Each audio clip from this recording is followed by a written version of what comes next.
Uno de los problemas interesantes que se da en la filosofía medieval, que como sabemos presenta el problema de que está muy, no ya condicionada, sino determinada por toda una sociedad que será al mismo tiempo la que monopoliza la cultura y por lo tanto los textos filosóficos, que se define como cristiana, en la medida que se define de manera incuestionable como cristiana, quiere decir que acepta una serie de textos sagrados que no se pueden cuestionar, pero uno de los problemas y las discusiones interesantes que se plantean, que se sitúan al margen, digamos, de estos límites, porque en principio no entraría en ningún cuestionamiento, podríamos decir, doctrinario, es lo que se llama el problema de los universales, que es un problema que ya aparece, en un momento quizás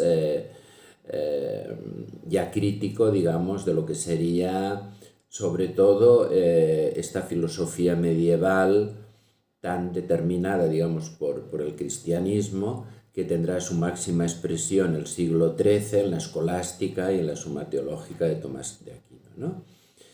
Aquí habrán, al plantear el problema de los universales, un cuestionamiento de todo este edificio que se ha construido, que ya digo que en el siglo XIII con la escolástica, Tomás de Aquino y la Suma Teológica llega un poco a la coronación, ¿no? Lo que planteará el Guillermo Ockham, franciscano, británico, que será, digamos, el representante más importante de una corriente filosófica que se llama el nominalismo, corriente filosófica que justamente es la que planteará el problema de los universales, porque hasta ahora los universales no constituían ningún problema. Pero vamos a empezar por hablar de qué es un universal. O sea, un universal es aquello de lo que hablamos cuando estamos utilizando conceptos. Podríamos decir, cuando estamos utilizando, si queremos buscar su versión gramatical, nombres comunes, ¿no?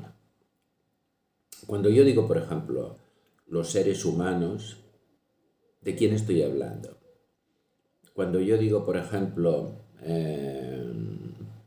los planetas, cuando yo digo, por ejemplo, los animales, cuando yo digo, por ejemplo, los árboles, y ya me estoy refiriendo, digamos, a cosas muy concretas, pero cosas muy concretas que se conceptualizan. Porque desde Platón, y continuando en Aristóteles, sabemos que el concepto lo que refleja son las formas. Es decir, que cuando yo utilizo el universal forma, ser humano, árbol, animal, no me estoy refiriendo a ningún animal concreto, a ningún ser humano concreto, a ningún árbol concreto, ni siquiera al conjunto de los existentes, ni siquiera a los que existen y los que han existido, sino a cualquier individuo posible que entraría dentro de este universal. Es decir, si yo digo seres humanos, me estoy refiriendo a los seres humanos que han existido, que existen y que existirán. Lo mismo que si digo árbol, lo mismo que si digo animal, lo mismo que digo cualquier otro concepto. Entonces la pregunta es, cuando yo digo ser humano, ¿cuál es mi referencia? ¿De qué estoy hablando? ¿O de quién estoy hablando? Porque, si os fijáis, antes acabo de decir que me estoy refiriendo a todos los humanos posibles. Que de hecho es un humano, por ejemplo, que ni es alto, ni es bajo, ni es hombre, ni mujer, ni viejo, ni joven, ni negro, ni blanco. Pero claro, esto no existe, porque si estamos hablando de un ser humano, estamos hablando de un ser humano con unas características concretas.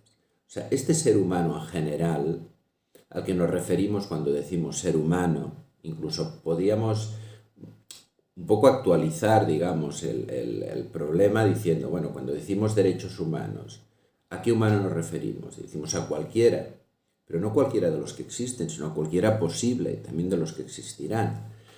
Entonces la cuestión es que desde el punto de vista de Platón o desde el punto de vista de Aristóteles, que son las dos referencias de la filosofía medieval, esto no es un problema. No es un problema, ¿por qué? No es un problema porque para ellos, cuando estamos utilizando un universal, estamos hablando de la forma común de una serie de individuos. Y como esta forma común existe, esta, digamos, sería la referencia. Si yo digo, pues, tal persona, me estoy refiriendo a un individuo. Si yo digo los seres humanos, me estoy refiriendo a todos aquellos que tienen esta forma común. Ahora bien, lo que planteará Ockham, ya digo, y su corriente filosófica, que sería el nominalismo, que viene de nombre, no nos olvidemos, es que no está claro que exista esta forma. Más bien, lo que plantearán en una línea que luego desarrollará una corriente filosófica que también de alguna manera formaría parte de la tradición británica, que es el empirismo, lo que hay son individuos. Solo hay individuos. Entonces, cuando yo digo ser humano, no me estoy refiriendo a nadie. No tiene referencia. No existe el ser humano. Lo que existen son una serie de individuos a los que nosotros asignamos unas propiedades comunes. Se las asignamos nosotros. Evidentemente que nosotros nos queremos basar en propiedades reales. Es decir, cuando decimos humanos, pues nos estamos basando en unas características comunes, pero lo que viene a decir el nominalismo es que es algo convencional. Vamos a ver, podríamos decir arbitrario en el sentido que hace referencia al arbitrio humano, o sea, que los humanos decidimos cómo clasificamos las cosas, porque en el fondo cada concepto sería como una clasificación a partir de propiedades comunes que nosotros asignamos. Evidentemente, no arbitrario, si entendemos por arbitrario una cosa que puede ser de cualquier manera, que no importa. Por ejemplo, nosotros podemos decir que los nombres son arbitrarios, porque lo que es, nosotros llamamos mesa, pues también le podríamos decir silla. Llamamos mesa porque nos ponemos de acuerdo, pero no hay ninguna relación entre el nombre, o sea, el significante, y aquello de lo que hablamos. En cambio, el significado, que también es convencional, pero procuramos que no sea arbitrario, porque procuramos, de hecho, que responda, digamos, a una función, y esta función, en principio, es agrupar según propiedades, digamos, comunes, ¿no? ¿Qué quiere decir esto? Que si yo digo ser humano es un nombre que yo me invento, a partir del cual agrupo una serie de cosas, y esto me sirve, digamos, para comunicar.